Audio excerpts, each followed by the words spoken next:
Oi, pessoal, boa tarde. E foi preso na madrugada de hoje o último suspeito de envolvimento na morte do soldado da Rota, Patrick Bastos Reis. Ele é irmão do homem apontado como autor do disparo que matou o policial lá no Guarujá. Ele passou por audiência de custódia no fórum aqui de Santos. O Valentim Cardoso está no local e traz as informações pra gente. Oi, Valentim, boa tarde. Boa tarde para você, Tiago. Boa tarde a todos que acompanham o Jornal Litoral. Acabou de chegar aqui no Fórum de Santos para a audiência de custódia Cauã da Silva. Ele que é irmão de Erickson Davi da Silva, o Deivinho, acusado de matar o soldado Reis da Rota na semana passada.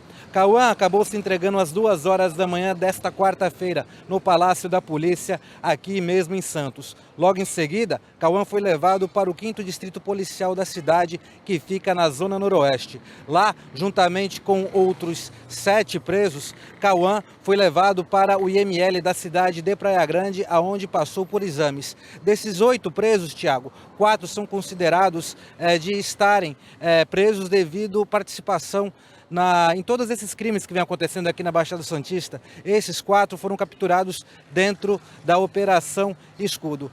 Neste momento, Cauã já se encontra dentro do fórum para passar pela audiência. É com você, Tiago. Obrigado, Valentim Cardoso, conversando conosco diretamente aqui no fórum, aqui no centro de Santos.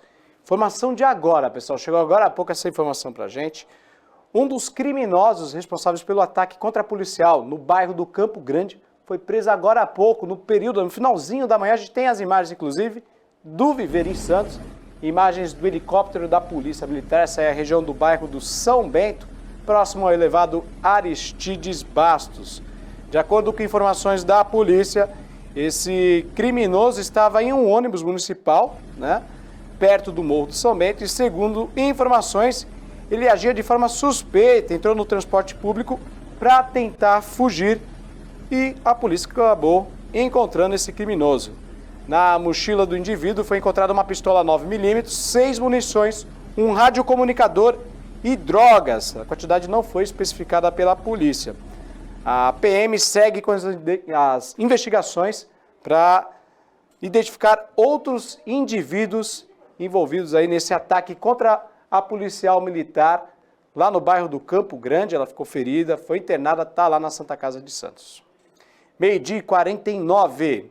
E depois de ontem, aquela terça-feira maluca e violenta aqui na Baixada Santista, a quarta-feira aparentemente começou um pouquinho mais calma aqui na região. Os 2 policiais ficaram feridos em confrontos com os criminosos pelas ruas de Santos, continuam internados, como eu disse agora, está aqui na Santa Casa de Santos. E de acordo com o hospital, o quadro de saúde de ambos é considerado estável. O Valentim Cardoso e o Alexandre Rodrigues produziram uma matéria dando o contexto geral desta situação.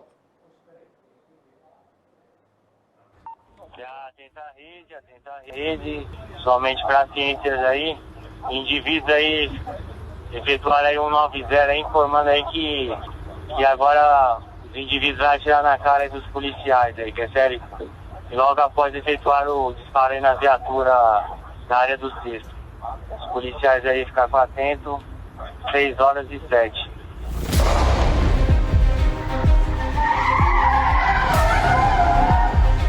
A violência se torna o principal problema da Baixada Santista.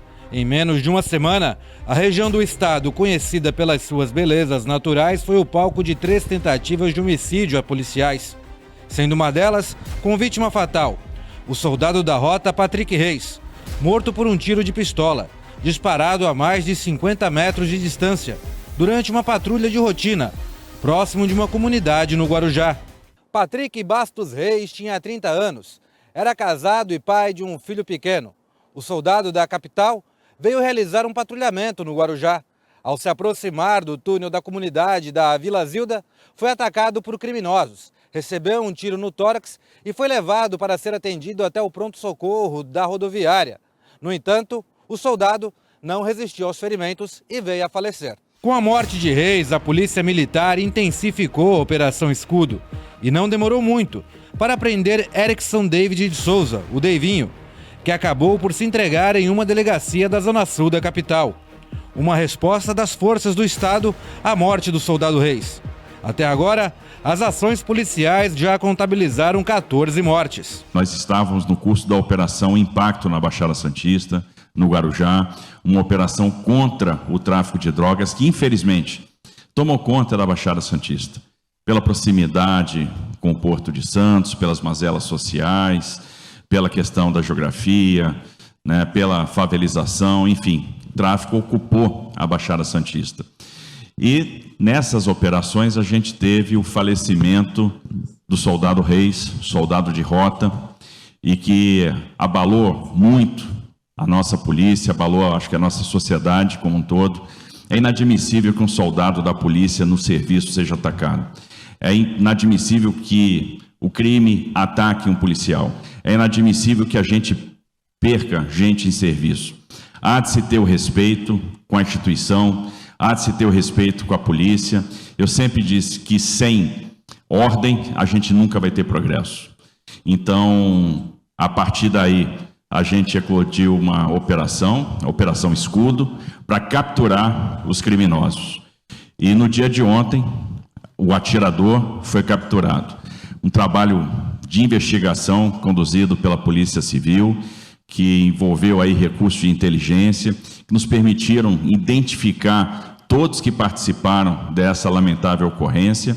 Na manhã do dia 1º de agosto, um tiroteio em frente a uma padaria no bairro Campo Grande, em Santos, terminou com a cabo da Polícia Militar, Najara Fátima Gomes, com um tiro de fuzil nas costas, que felizmente sobreviveu aos ferimentos. Já no Morro do São Bento, o soldado Pablo Uriel da Silva, do Batalhão de Ações Especiais da Polícia, foi baleado na virilha.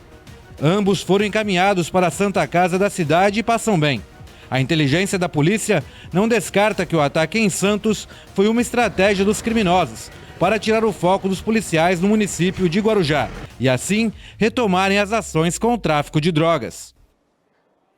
E o secretário de Segurança Pública de São Paulo, Guilherme Derrite, desembarcou ontem aqui em Santos para acompanhar de perto o cenário que se instalou aqui na nossa região. Inclusive, temos imagens do helicóptero, a chegada dele aqui no emissário submarino, imagem, inclusive, do Viver em Santos, é uma das publicações da página.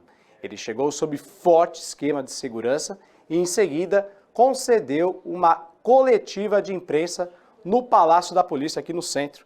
O secretário falou sobre o número de mortes em consequência da Operação Escudo. Iniciamos a Operação Impacto.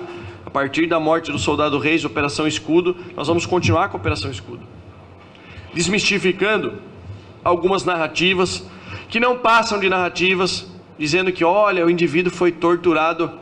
Todos os exames até agora realizados pelo Instituto de Medicina Legal não apontam nenhum com indício de qualquer singelo hematoma, muito menos de uma tortura dos indivíduos que trocaram tiros com os policiais. Então manteremos a Operação Escudo, manteremos o efetivo de fora daqui, de Santos, do litoral, da Baixada, porque é um efetivo que acrescenta, que soma seu efetivo aqui já existente. Claro, orientando sempre os policiais, eles sabem disso, a ficarem cada vez mais atentos durante o horário de serviço. Pois é, então aí a fala do secretário Guilherme Derrite, que teve ontem aqui no Centro de Santos, no Palácio da Polícia, e concedeu uma entrevista coletiva à imprensa. E é claro que esses casos assustam a população. A cidade de Santos, inclusive, mantém uma moderna central de monitoramento, com várias câmeras espalhadas pela cidade, o que pode auxiliar a polícia a capturar esses criminosos. Para falar sobre isso, eu recebo aqui na bancada do JL, o secretário de governo, o Fábio Ferraz. Tudo bem, secretário? Tudo bom, Thiago? Boa tarde. Um momento difícil. Boa tarde a todos que nos acompanham. De fato, a Baixada Santista, né, em especial Guarujá e também nossa cidade de Santos, vive um momento delicado. Sim. Então, é importante sim que a gente tenha as forças de segurança agindo como vem agindo, já aqui na nossa região. Importante destacar, como você vinha na reportagem, o nosso secretário estadual de Segurança Pública estando aqui na cidade de Santos, estando acompanhando as operações e, claro, os demais serviços públicos continuarem com normalidade, né? Então, a gente percebeu ontem um primeiro, claro, lastimando, iniciar uma manhã com um fato daquela magnitude, né? Ou seja, a gente ter uma policial militar baleada numa ação covarde, como aconteceu aqui no bairro do Campo Grande, em Santos, é algo lamentável. Mas penso que as ações das forças policiais, da nossa Secretaria de Segurança Pública, secretário Delbel, os nossos times aqui postos, conseguiram, de certa forma, equalizar essa situação e trazer uma sensação de tranquilidade à população. E tivemos aí algumas fake news também, né? Alguns exageros, pessoal aparecendo com vídeos, com imagens até de outras localidades, para levar essa sensação de insegurança à população que não está acontecendo de fato. Ou seja, a gente tem a sociedade absolutamente no seu dia a dia normal. Mais uma vez, lamentando a ocorrência de ontem e torcendo, que eu acho que até o mais importante de tudo aqui agora, para que a nossa policial militar possa rapidamente se restabelecer e ter aí a sua trajetória seguida. Secretário, como a cidade de Santos, a prefeitura, está auxiliando as forças de segurança do Estado para capturar esses bandidos? Citei o Centro de Monitoramento, né, a CCO, né? Como é que está esse trabalho de cooperação com as forças de segurança? É verdade, né? O nosso Centro de Controle Operacional é um ponto importante que tem ajudado bastante nas investigações e também nas tomadas de decisão. Ontem, as forças, digamos, de segurança se reuniram no CCO, conseguimos coletar ali um bom contingente de imagens que estão ajudando e ajudando muito nas investigações. É evidente que isso são ações policiais que devem ser mantidas aí a algum nível de cautela na divulgação das imagens. Não é interessante para ninguém nenhum tipo de divulgação dessa imagem até o pleno esclarecimento de tudo aquilo que aconteceu aqui na nossa cidade. Mas o fato é que o Centro de Controle Operacional tem servido também como uma base operacional para essas ações que estão acontecendo aqui na cidade. E insisto, é importantíssimo que a população respalde esse trabalho das nossas forças policiais aqui em Santos, a nossa confiança na Polícia Militar, na Polícia Civil, na nossa Guarda Municipal e também, é claro, nessa estrutura de tecnologia que está montada na cidade, que tem colaborado muito no esclarecimento de outros crimes e também agora nesse momento mais delicado que nós estamos vivendo. Secretário, você se orientou a respeito de fake news, houve muita divulgação realmente de fake news. A Prefeitura colocou um planejamento em ação para que esse tipo de desserviço nas redes sociais seja pelo menos minimizado? Sim, a gente tem um constante alerta de fake news, né, em vários temas. E claro, se a gente perceber que tem algum tema que foi, digamos, mais replicado, ou que teve um maior tipo de percepção da população, que esteja tramitando em rede como algo que passe a falsa ilusão de ser algo verdadeiro, a gente faz um carimbo de fake news. E, insisto, a cidade de Santos segue normalidade, né? Nós temos serviços públicos acontecendo, a gente ouviu problemas com ônibus, tal. Nada disso. Está tudo funcionando naturalmente. É evidente que nós temos alguns pontos da cidade que estão com uma atenção maior, por conta justamente da propensa fuga de bandidos, de criminosos para essas localidades, e naturalmente a polícia está ali fazendo o seu papel. Então, ali se tem um clima um pouco mais tenso, algumas regiões dos morros, ou mesmo na zona noroeste, mas de forma geral, a cidade segue com a sua normalidade. Volto a dizer, é importante nós reforçarmos e darmos ali força para os policiais militares, para os policiais civis, para a Guarda Municipal, enfim, para os agentes de segurança pública agirem da melhor forma, mantendo essa tranquilidade na nossa cidade. Secretário, relação Porto-Cidade. Felizmente, o Porto de Santos é, felizmente, um dos maiores portos do país, principal da América Latina, e a gente sabe que boa parte do escoamento de drogas passa pelo Porto de Santos. O que a Prefeitura tem feito em parceria com o Porto, com autoridades federais, estaduais, para que isso também seja inibido? Tráfico de drogas pelo Porto. Esse é um ponto importantíssimo, né? De fato, infelizmente, a gente sabe que as saídas tradicionais de mercadorias contrabandeadas, eventualmente armamentos e principalmente drogas, são os portos. Isso é uma realidade planetária, uma realidade do mundo. E o nosso porto, que é o maior porto da América Latina, também não foge dessa realidade. Invariavelmente, a gente percebe apreensões importantes, com quantidades expressivas de entorpecentes aqui no porto.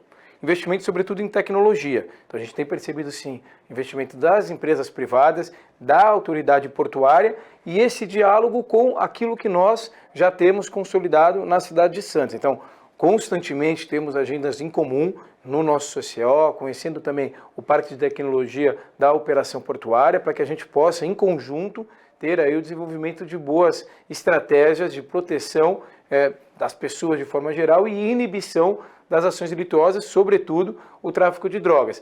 Agora, é também importante a gente destacar que às vezes a gente também percebe alguns aumentos na história, sabe aquela coisa de você pega uma verdade que existe, temos um problema, mas às vezes esse problema é potencializado de uma forma que não é real. Então, insisto, a cidade de Santos hoje, ela vive um dia triste pelo que aconteceu na data de ontem, um dia de alerta pelo que está acontecendo ainda em alguns pontos da cidade, mas um dia com normalidade e, de certa forma, aqui com as ações públicas e mesmo as operações privadas acontecendo da maneira mais tranquila possível. Serviço de transporte público e escolas na rede municipal estão funcionando normalmente? Tudo funcionando normalmente, a gente não teve nenhum tipo de dificuldade quanto a isso. Volto a dizer, em alguns pontos específicos, sobretudo na região dos morros, nós tivemos algumas dificuldades até em unidades de saúde, o pessoal estava um pouquinho se sentindo um pouco inseguro, receio, até por conta dessas notícias, né?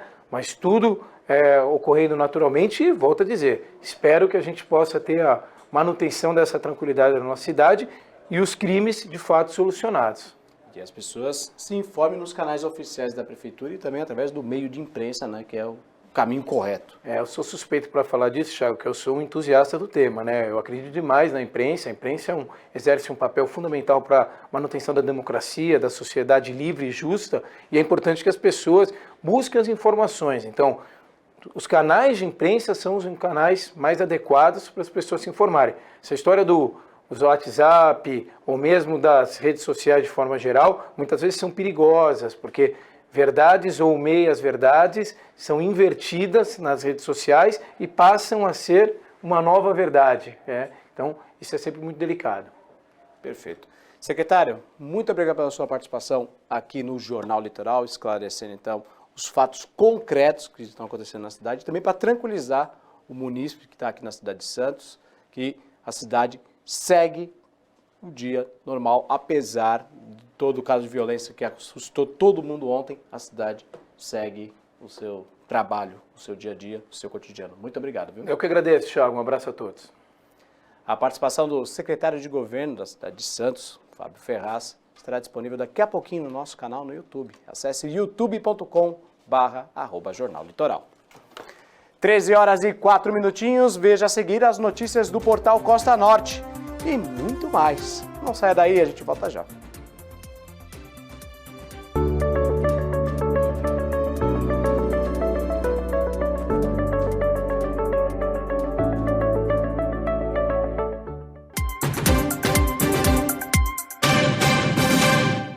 Treze horas 7 minutinhos, vai virar o relógio. Daqui a pouquinho é 13 horas e 8 minutinhos, de volta com JL. E hoje cedo um enorme congestionamento na entrada de Santos provocou transtorno para quem vinha da Zona Noroeste e também para quem acessava a cidade pela rodovia Anchieta. Temos imagens dessa dor de cabeça para o motorista hoje cedo aqui em Santos. Essa aí é a Anchieta, na altura da Lemoa, aí o novo viaduto aí da Via Anchieta, acesso à Avenida Martins Fontes, trânsito bem complicado, as 3 faixas do viaduto completamente travadas e aí a Avenida Martins Fontes, as 4 pistas, sentido centro também, completamente paradas. Essas imagens são agora cedo, por volta de 8h30, 9 horas da manhã, o tempo estava bom, tinha no sol, não havia chuva, geralmente quando chove é que o trânsito fica complicado, e isso aí, excesso de veículos, causou esse congestionamento na entrada de Santos. Aliás, esse também foi um dos destaques do Viver em Santos e região. Trânsito na entrada de Santos, nesta quarta-feira. Olha aí, então, a Avenida Martins Fontes para você. Na Anchieta, havia, então, trânsito entre o quilômetro 59 ao 61, que é a divisa entre Santos e Cubatão, e do quilômetro 64 ao 65, aí na entrada da cidade, né? Próximo à Avenida Martins Fontes, aí o bairro do Saboó, finalzinho da Avenida Martins Fontes, né? Próximo ao cemitério do Sabuó. Olha que congestionamento enorme. E segundo a Ecovias, houve um acidente fora da rodovia Anchieta, próximo ao quilômetro 64, 65, que causou também um pouco de lentidão ali, grande fluxo de veículos também atrapalhou. Até o momento não há informação sobre esse ocorrido, tá certo? E sobre esses acidentes aí, no acesso à rodovia Anchieta, na verdade, vamos corrigir aqui, o TP deu uma atrapalhada, mas olha só, houve um acidente num dos acessos da rodovia Anchieta na cidade de Cubatão, agora sim. Esse acidente provocou a morte de um motociclista, essa é uma das manchetes do Portal Costa Norte. Então me acompanha aqui no telão, Portal Costa Norte, vamos conferir as manchetes desta quarta-feira. Temos a tela aqui? Temos, então, o acidente na rodovia Anchieta com vítima fatal, pessoal. A colisão entre carreta e moto no quilômetro 56 deixou o trânsito lento na manhã de hoje e, infelizmente, esse motociclista acabou falecendo. Por isso, então, aquela pequena confusão na informação, quilômetro 64 ao 65, então, houve esse acidente nessa altura, aqui na altura de Cubatão, próximo ao bairro da Vila Natal, o motociclista acabou batendo na traseira de uma carreta, ele acabou falecendo. Informações completas desse episódio triste, lamentável, estão no portal Costa Norte. Vamos para a próxima manchete? Caminhonete capota e deixa uma pessoa gravemente ferida em Ubatuba. Pois é, outro acidente. Esse caso aconteceu na rodovia Oswaldo Cruz. Na tarde de ontem, a vítima foi levada à Santa Casa do município. Santa Casa de Ubatuba, então, acidente grave com uma caminhonete na rodovia Oswaldo Cruz. E aí, a vítima foi socorrida para Santa Casa de Ubatuba. Os detalhes dessa matéria estão no portal Costa Norte. Para você ficar bem informado com as notícias das cidades do nosso litoral, acesse costanorte.com.br. 13 horas e 11 minutinhos. Vamos aproveitar para dar um recado importante para vocês.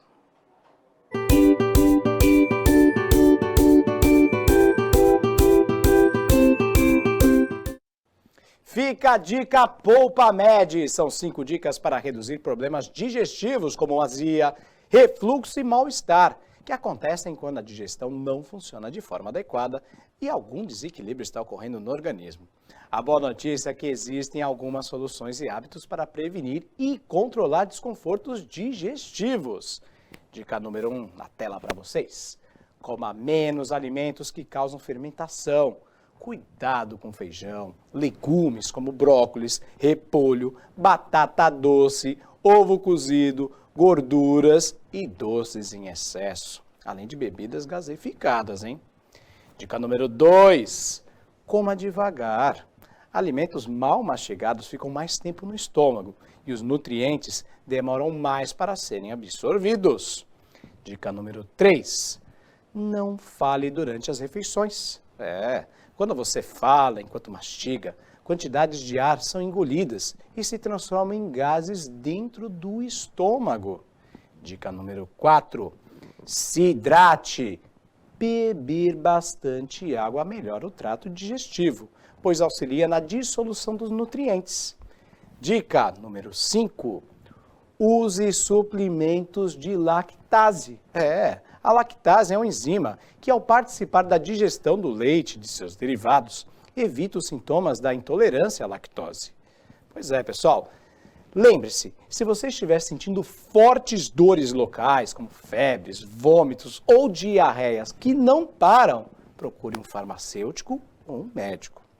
Aponte a câmera do seu celular para esse QR Code, está aqui ó, na sua tela, e seja bem atendido por um atendente através do WhatsApp. Acesse redepoupamed.com.br, faça a sua compra e aplique o cupom POUPA10 na hora do pagamento. São R$10 de descontos nas compras a partir de R$100 por cliente.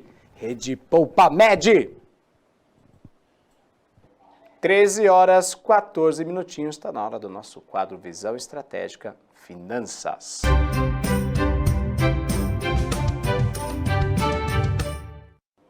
Muito bem, para falar sobre finanças, eu estou aqui com a Juliana Lima. Tudo bem, Ju? Tudo bom, Thiago? Bem, prazer Boa receber tarde. você aqui no Jornal Litoral.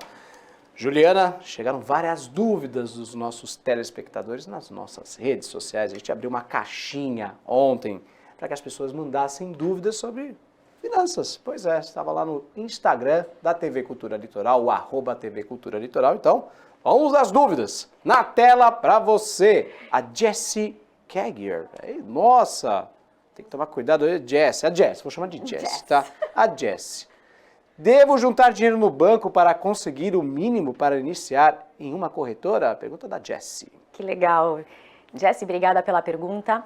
E acredito que essa proximidade entre vocês aí de casa e esses questionamentos vão ajudar a gente a quebrar alguns mitos. E esse é um dos principais mitos, né? Por mais que ela não tenha essa consciência, esse é um dos principais mitos. A gente acredita que a gente precisa ter muito para investir, né? E a resposta, que eu tenho que ser muito taxativa e direta nas respostas aqui por conta do nosso tempo, é não. Hoje não existe valores mínimos para você iniciar uma aplicação em corretora de investimentos. Então, a gente pode determinar qualquer valor. A gente lembra que a gente fez a selfie da vida financeira e a gente conseguiu estabelecer as regrinhas? Seja lá qual for o valor que você aí de casa consegue juntar, você pode colocar e direcionar direto para uma corretora. Perfeito. Vamos à segunda questão do dia. Temos mais um. Olá, tenho 28 anos e quando devo começar a investir? Pergunta da Raquel. Oi, Raquel, boa tarde. Como a gente não tem uma conjugação de verbo no passado, eu tenho vontade até de falar assim ontem. Mas, Raquel, é começar hoje, tá? Certo. Não existe, vai ser um tema, inclusive, de uma das nossas conversas, que a gente vai falar a diferença que o tempo tem na questão de como a gente consegue, quando a gente continua investindo por um tempo maior. Então, Raquel, comece hoje. Se você fez a sua selfie da vida financeira, tem acompanhado as nossas conversas, inclusive ontem, Thiago, completou 30 dias do exercício que foi proposto para a gente realizar lá toda a nossa anotação das nossas despesas. Então, se você, Raquel, acompanhou as nossas conversas e fez isso e já tem esse número em mente, é hoje que você tem que começar. Atenção, pessoal. Então, ó, Fecha a orelha. Professora Ju tá de olho em vocês aí, hein? Próxima questão do dia. Tenho uma poupança, pois tenho medo de investir. Por onde começar? Mila. Oi, Mila. Não se sinta sozinha, você e outros milhares de brasileiros estão nessa mesma situação. Acho que é cultural, né? Porque a poupança, inclusive dando já um spoiler, vai ser o tema da nossa conversa da semana que vem. Então, a poupança em si, ela aparentemente ela dá facilidade de acesso, ela é uma coisa simples de se fazer, né? Eu não tenho imposto de renda sobre as aplicações e eu posso resgatar a qualquer momento. Parece ser um dos melhores mundos, né? Parece que a gente tem tudo que o investidor quer. Só falta a rentabilidade. É baixo, né? Bem baixo. Bem baixo. E a gente vai detalhar na próxima semana exatamente quais são os índices que se corrigem a poupança, o quanto será que a poupança ganha ou perde para uma inflação, que a gente já falou que realmente é aquilo que genera, né, o nosso valor, nosso rendimento. A gente não tem o mesmo poder de compra, então a gente vai falar disso bastante na próxima semana. Perfeito. Temos mais uma questão, a quarta do dia. Estou grávida. Quando meu filho nascer, posso abrir uma conta para ele? Manuela mandou essa pergunta para você. Parabéns, Manuela. E a resposta é deve, e eu vou te falar assim, um direcionamento de 4. Nasceu, cadastrou o CPF, abriu a conta, avisa a família. Avisa a família, porque você vai ver que naturalmente todo mundo vai ficar empenhado. Isso é técnica utilizada internamente, inclusive, tá? Todo mundo vai ficar empenhado realmente em contribuir para o futuro do teu filho. Que bacana, então. Siga aí as dicas da Ju. Inclusive, ontem, assistindo os telejornais da noite, o governo lançou agora um projeto novo, Tesouro Direto, né? Investimento ali em cima, né? Então, o pessoal pode começar a injetar, colocar dinheiro no Tesouro Direto e poderá ser resgatado depois de um tempo, se não me engano são 18 anos, né? Isso para que você possa pagar a sua faculdade lá na frente ou investir em outra coisa, enfim. É interessante. Tesouro Renda Mais. Tesouro Renda Mais, pronto, nada como um especialista aqui na bancada, não é isso, Ju? Podemos falar dele também, a gente pode fechar um quadro, mas basicamente a ideia é juntar por o período que a gente tem em relação à vida, né, da criança até ele completar os 18 anos, e aí quando completar, ele vai ter uma renda mensal, ele vai receber mensalmente um valor que pode contribuir sim para a faculdade, ou seja, para ele qual o objetivo que o pai definir para o filho ou o filho para ele mesmo, né? Bacana. Vamos lá, quem sabe, próximo tema aí das nossas conversas. Ju, obrigado Obrigada, pela sua Thiago. participação no Jornal Litoral de hoje, viu? tá? Muito obrigado. Juliana Lima, daqui a pouquinho, disponível no nosso canal no YouTube, nosso quadro Visão Estratégica Finanças. Acesse youtube.com/Jornal Litoral. 1h19, veja a seguir os gols da vitória do Corinthians na Copa Sul-Americana. Até já.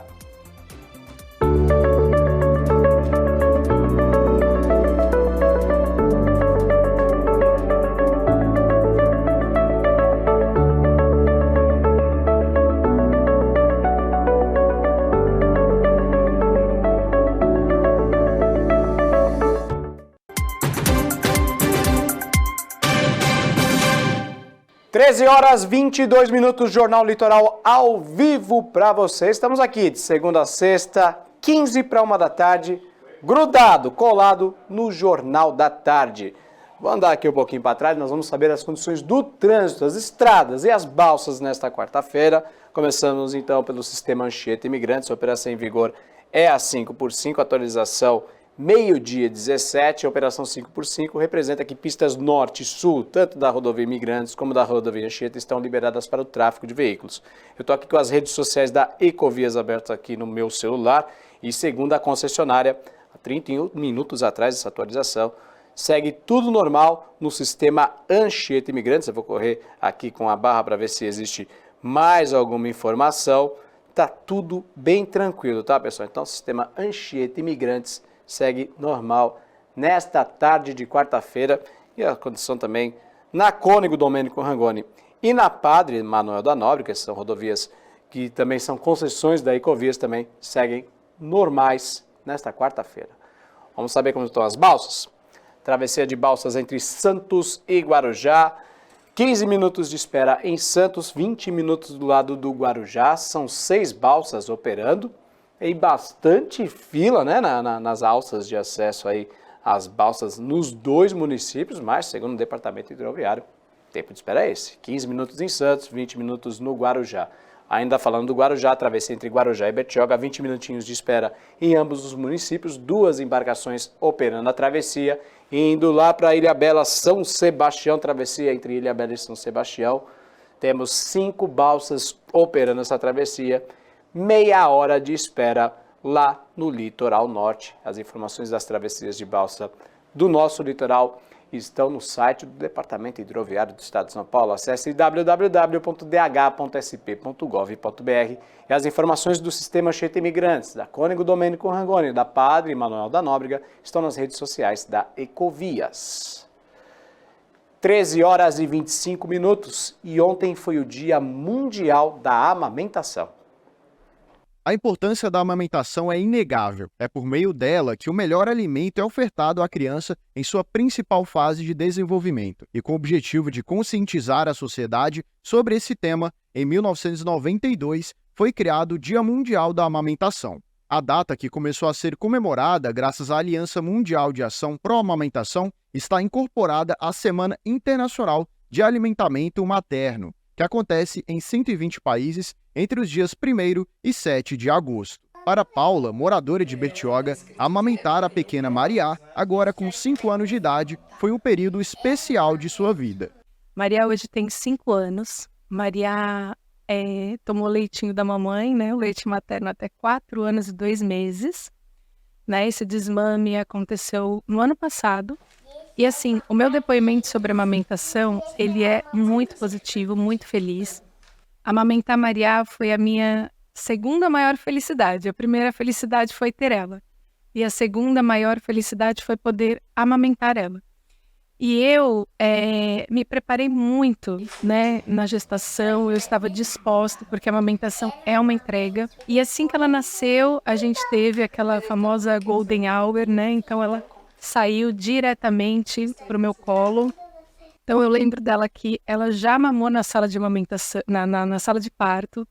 Então assim, foi a maior felicidade. A amamentação traz benefícios não só para os bebês, mas também para as mamães, como, por exemplo, diminui a chance de desenvolver câncer de mama e no ovário, além também de doenças cardiovasculares e diabetes. A importância do aleitamento materno, né? Quando a gente nasce, é o primeiro vínculo do bebê. O bebê nasceu, tem que ir pro pele a pele com a mãe para a gente já tentar, na primeira hora de vida, iniciar esse aleitamento materno. Esse aleitamento materno, na primeira hora de vida, ajuda em diversas doenças que a gente vai prevenir na saúde tanto do bebê quanto da mãe. Então, quanto antes a gente estimular essa amamentação, né, principalmente com o leite da mãe, vai ser o melhor para o binômio mãe-bebê. Né? Então, tanto na prevenção de doenças, tanto no desenvolvimento dessa criança, na prevenção de doenças maternas, é só fator positivo, tanto que é chamado de alimento ouro. Para aquelas mulheres que por algum motivo não podem amamentar, o leite materno pode ser adquirido nos chamados bancos de leite humano. Esses bancos são mantidos graças às mulheres que na fase de amamentação apresentam excesso de leite. A Organização Mundial da Saúde recomenda que os bebês sejam alimentados exclusivamente com leite materno até os 6 meses de vida e que sigam sendo amamentados com a introdução de alimentos sólidos até os 2 anos de idade. Existem as dificuldades, né? Mas eu estava preparada para isso. Eu entendi que a amamentação ela vai para além da dificuldade, ela vai para a entrega, né? Você tem que estar disponível, você tem que estar tranquila, você tem que ter essa rede de apoio, sim, é muito importante. E aí eu pude tranquilamente voltar para minha casa e aí já consegui dar conta de tudo e seguir com essa amamentação. Dá um beijo.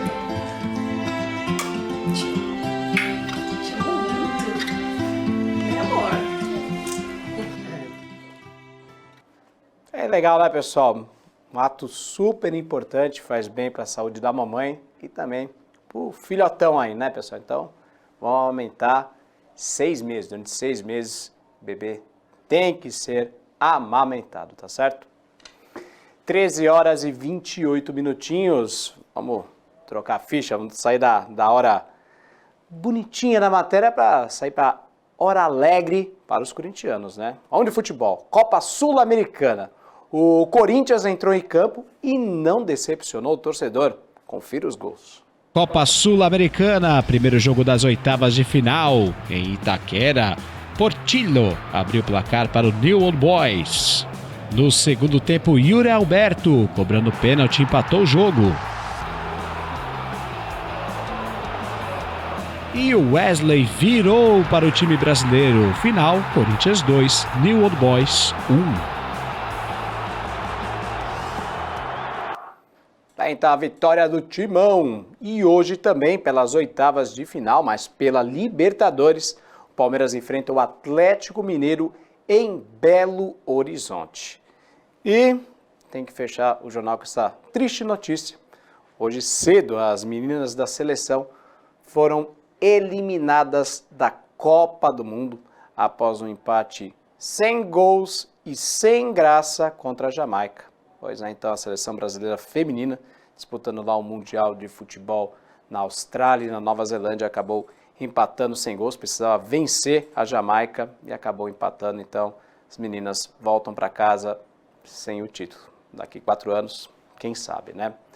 E antes de encerrar o telejornal, chegou outra informação de agora há pouco. A Secretaria de Segurança Pública do Estado de São Paulo confirmou 16 mortes em operação da polícia aqui no litoral de São Paulo. Até ontem havia a confirmação de 14, né? Essa operação que começou no dia 28 de julho, após a morte do soldado da Rota lá no Guarujá. Então, novo número, são 16, mais 2 mortes então contabilizadas aí por conta desta operação, informação de último momento aqui no Jornal Litoral. Desta forma a gente encerra o JL, agradeço a sua companhia, a gente volta amanhã a partir de 15 para 1 da tarde. Tchau, gente.